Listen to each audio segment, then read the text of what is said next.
Halo, salam di jalanan sebagai sales. Terima kasih buat teman-teman Bapak Ibu yang sudah nonton di channel saya di Indra 24. Dan kiranya kalian diberikan kesehatan dan diberikan rezeki yang berkecukupan sesuai dengan kebutuhan kalian masing-masing. Oke, terima kasih yang tak terhingga yang saya ingin sampaikan, yang sudah subscribe, yang sudah nonton di channel saya. Hari ini saya mau membahas bagaimana suatu perusahaan ketika memasarkan produknya, apa yang harus dilakukan. Pertama, maksud saya adalah ketika ada beberapa agen tidak ingin menjual produk kita, apa yang harus kita lakukan ketika beberapa agen yang besar tidak mau memasarkan produk kita. Yang pertama yang saya bisa bagikan adalah kita harus mencari tentunya beberapa agen yang besar yang tidak mau ambil barang kita. Di bawah agen mungkin ada customer atau dealer atau di bawah agen itu biasa toko yang agak kecil. Ya, toko menengah dulu bahasa saya. Itu yang pertama. Yang ketiga adalah toko yang sedang agak kecil. Ya, dan ketiga toko yang kecil. Kenapa kita berbicara kita harus masuk ke toko yang agak sedang? Berbicara hal ini, bicara maaf kata bahasa saya adalah mungkin D1 atau D2 atau D3 atau D4.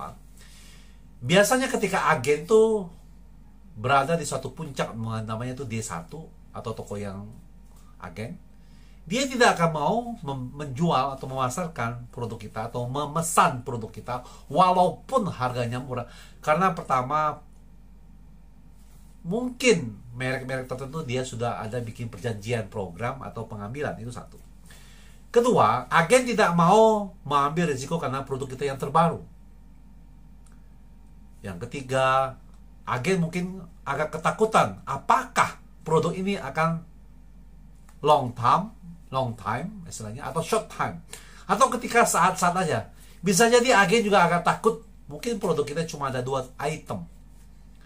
Nah, dari situ yang harus kita lakukan sebagai mungkin pemilik perusahaan atau sebagai sales, kita harus mencari agen yang tentunya di D2 yang agak sedang di bawah agen. Dari situ kita bisa memberikan kontribusi, menjelaskan di D2 bahwa produk kita memang sementara mungkin 2 item, dan di sisi lain harga kami murah dibandingkan kita akan menjelaskan Bapak Ibu mengambil sama agen, karena kita dari distributor atau prinsipal.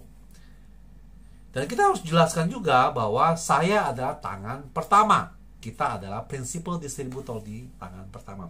Kalau Bapak Ibu mengambil ke tangan yang kedua, nah itu. Jadi sebagai sales dimanapun kalian berada, Bapak Ibu, jadi atau teman-teman di lapangan, kita harus menjelaskan hal-hal seperti itu. Dan berikutnya ada juga mungkin bisa jadi ketika D1 tidak mau, D2 tidak mau, tidak mau, kita harus ke D3, toko yang agak kecil. Nah, di situ bisa jadi mereka mungkin pemilik toko merasa minder karena prinsip atau distributor datang ke toko dia menjelaskan program-programnya tentang mungkin TOP-nya, produk keunggulannya, pabriknya di mana, kantor pusatnya di mana. Nah, sebagai sales kita harus menginformasikan edukasi ini kepada mereka. Ini saya memiliki pengalaman. Bisa jadi nanti mereka berbicara nanti kirimannya seperti apa.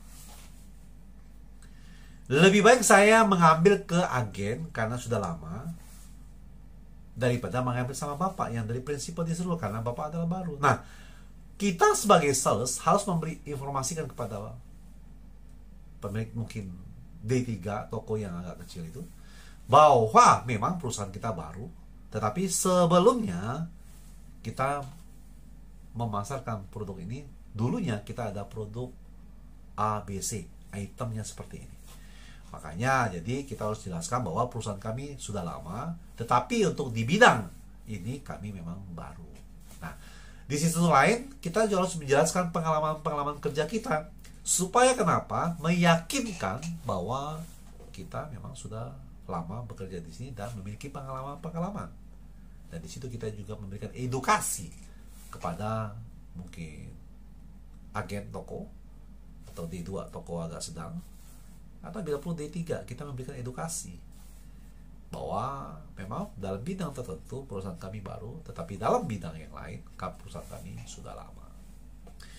Jadi buat teman-teman atau Bapak Ibu sekalian, saya memberikan informasi seperti ini berdasarkan dengan pengalaman. Jadi bukan berdasarkan atas apa yang saya bikin konten yang dimana tidak berdasarkan dengan pengalaman. Nah, saya memberi informasi ini supaya di lapangan kita sebagai sales, kita harus menjelaskan hal-hal seperti itu. Supaya produk yang kita tawarkan, yang kita pasarkan, itu bermanfaat buat para pemilik toko. Atau juga mungkin bisa jadi para pemilik toko, mungkin agen atau D1 dan D2 toko agak sedang, dan D3 toko kecil, mengambil pada suatu agen, maaf dalam arti kata, bukan distributor. Jadi agen itu adalah mengambil beberapa macam merek dan beberapa item. Jadi itu dikatakan adalah agen, bukan distributor. Distributor itu adalah dengan satu merek beberapa item barang. Itu namanya distributor dan prinsipal. Distributor bisa jadi juga dalam arti kata ada suatu perusahaan yang dimana jalur distribusinya dipercayakan oleh prinsipal, bisa jadi dari luar negeri, bisa jadi dari lokal, karena dalam manajemennya perusahaan tersebut kuat dari sisi modal, dari sisi linknya, distribusinya kuat, makanya ditunjuk sebagai distributor walaupun dengan cuma beberapa item saja.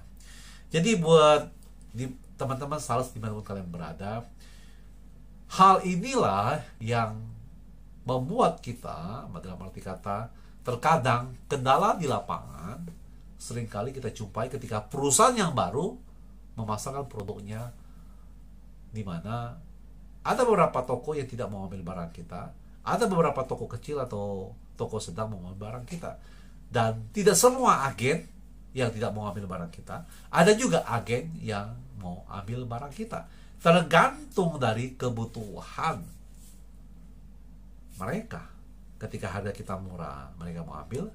Ketika mereka merasa tidak murah, mereka tidak mau ambil. Itu wajar dalam bidang hal-hal tertentu. Jadi kenapa saya memberikan informasi seperti ini sebagai sales di lapangan, kita harus meyakinkan dan menjelaskan kepada pelanggan bahwa perusahaan kita memang baru, tapi kedepannya kita akan berkembang, dan proses itu tidak langsung instan, tetapi setahun atau 2 tahun, 3 tahun ke depan bagaimana Bapak Ibu pemilik toko bisa melihat kontribusi suatu perusahaan kita yang kita berikan, apakah itu memiliki keuntungan atau tidak. Ketika tidak memiliki keuntungan, mungkin Bapak Ibu tidak akan mengambil barang produk kita. Tetapi ketika memiliki keuntungan, berarti Bapak Ibu merasakan, tentunya dari sisi salesnya, memberi support, dukungan dari sisi harga, dari sisi promosi, dari sisi hubungan, dari sisi yang lainnya, informasi produk itemnya. Jadi Bapak Ibu teman-teman di lapangan, menurut saya itulah kenapa beberapa prinsipal atau distributor tidak mau memberikan produknya, menawarkan, atau kita sebagai sales harus mencari agen untuk memasarkan produk kita, karena agen tidak mau menyusahkan, merepot-repot untuk menjual produk yang terbaru. Karena dari sisi agen mungkin sudah berpengalaman, dia akan bertanya, PT apa ini, apa itu, berapa lama, dan apa yang saya dapatkan keuntungannya. Mungkin bisa jadi mereka meminta pembayaran yang lebih lama, yang tidak harusnya dilakukan hal seperti itu. Jadi biasanya agen itu ingin meminta terlalu banyak kepada prinsipal karena mereka memiliki link atau database customer di beberapa daerah. Nah, untuk di sisi prinsipal atau distributor ketika tidak mau menawarkan kepada agen, berarti mau tidak mau prinsip atau distributor harus bekerja keras bagaimana mencari informasi seluas-luasnya supaya itu suatu saat akan tercipta, dalam arti kata, dealer atau customer atau pelanggan yang terbaik, yang baik, yang sedang, yang tidak baik, dan dalam arti kata yang besar, yang terbesar, yang besar, yang sedang, seperti itu. Tidak baik berupa mungkin dari sisi pembayaran, sedang dari sisi mungkin hal-hal yang mungkin hubungan antara pelanggan sama distributor. Itu saja teman-teman yang bisa saya bagikan bagaimana sebagai prinsip distributor, di mana ketika menawarkan suatu produk kepada agen tidak mau mengambil produknya. Dan strategi ini yang bisa membuat kita sebagai sales di lapangan, kita menceritakan pengalaman kita kepada perusahaan atau pemilik suatu perusahaan. Terima kasih, jangan lupa subscribe, kiranya ini menjadi suatu pengetahuan buat kita sebagai sales di lapangan. Apapun itu produknya, saya yakin Anda bisa. Kalau saya bisa, teman-teman juga bisa. Salam dari saya di lapangan sebagai sales, kiranya ini menjadi tantangan buat kita supaya kita tetap semangat. Salam 1, 2, 3. Yes, yes, yes.